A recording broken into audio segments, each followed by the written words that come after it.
Bismillahirrahmanirrahim. Assalamualaikum warahmatullahi wabarakatuh. Alhamdulillahirabbil alamin.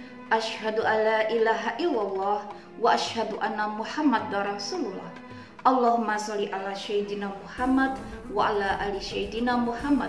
Wassalatu wassalamu ala asrofil anbiya'i wa mursalin wa ala alihi wa sahbihi ajmain, amma ba'd.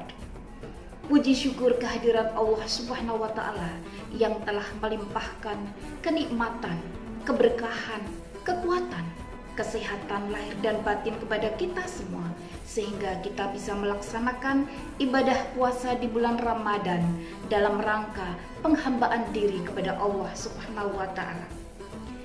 Pemirsa Sempat TV yang dirahmati Allah, sebuah kisah pada zaman Nabi Musa alaihissalam.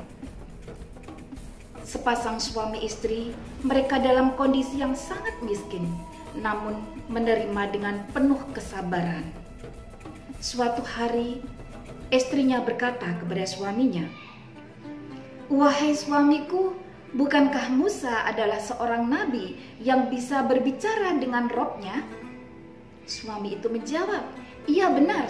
Istrinya berkata lagi, "Kenapa kita tidak pergi saja kepadanya untuk mengadukan kondisi kita yang penuh dengan kemiskinan dan memintanya agar ia berbicara kepada Robnya, agar dia menganugerahkan kepada kita kekayaan?"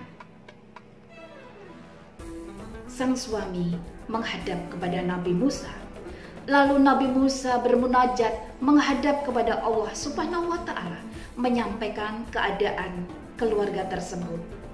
Allah Subhanahu wa ta'ala pun berfirman kepada Musa, "Wahai Musa, katakanlah kepada mereka, aku akan memberikan kepada mereka kekayaan, tetapi kekayaan yang aku berikan kepadanya hanya dalam waktu 1 tahun, dan setelah 1 tahun akan aku kembalikan mereka menjadi orang miskin kembali." Singkat cerita, Nabi Musa menyampaikan berita itu kepada suami istri tersebut. Mereka sangat gembira mendengar apa yang disampaikan oleh Nabi Musa.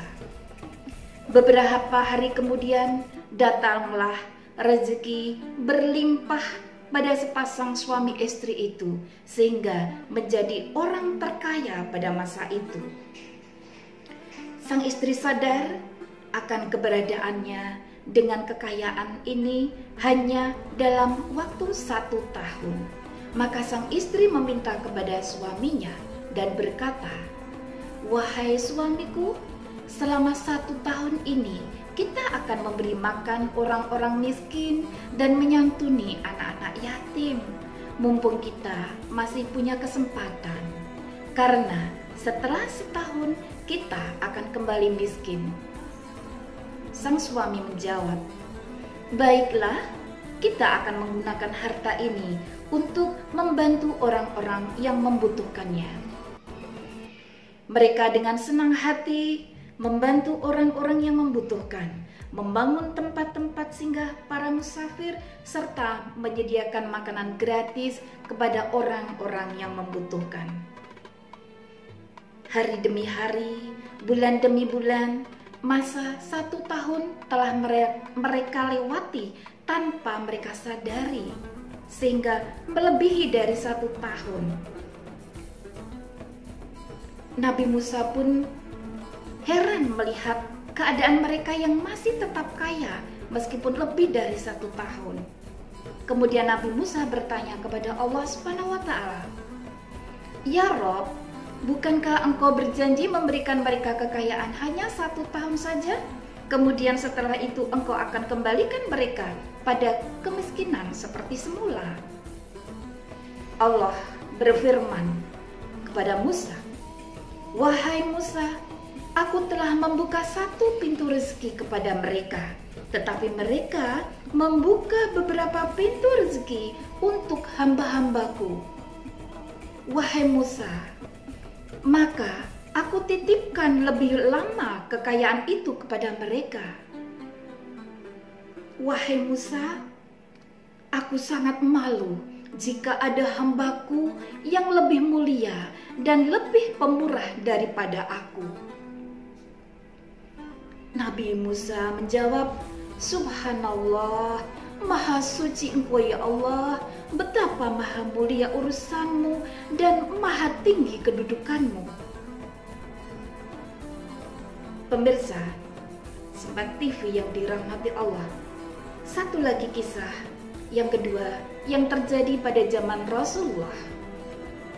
Diceritakan bahwa suatu masa Aisyah radhiyallahu an membebaskan seorang budak wanita karena merasa kasihan. Meski sudah dibebaskan, budak tersebut ikut di rumah Aisyah. Namun tiba-tiba malaikat Jibril mendatangi rumah tersebut dan menyampaikan kepada Rasulullah bahwa wanita itu adalah ahli neraka. Jibril berkata, "Wahai Muhammad, keluarkanlah budak itu dari rumahmu, karena sesungguhnya dia adalah ahli neraka," kata Jibril. Rasulullah dengan berhati-hati menyampaikan kata Jibril tersebut kepada Aisyah. Aisyah pun terkejut dengan apa yang disampaikan oleh Rasulullah, sebab Aisyah mengaku membebaskan budak wanita itu karena merasa kasihan, tanpa mengetahui penyebab budak itu dilabeli ahli neraka. Dia pun menuruti perintah Rasulullah dan melepaskan budak tersebut pergi dari rumahnya. Namun, dia juga membekali budak itu dengan beberapa kurma untuk bekal di perjalanan. Budak itu pergi dengan berurai air mata meninggalkan rumah Rasulullah. Di perjalanan, dia merasa kelaparan dan kelelahan. Kurma pemberian Aisyah pun dimakan. Namun baru makan satu buah kurma, datang pengemis fakir meminta kurma itu karena belum makan.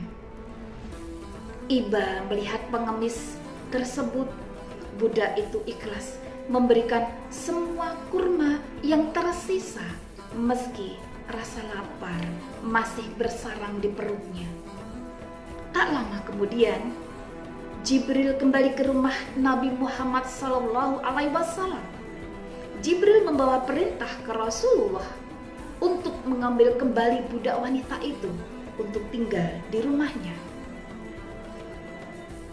Sedekah telah mengantar budak wanita ahli neraka itu menuju ahli surga.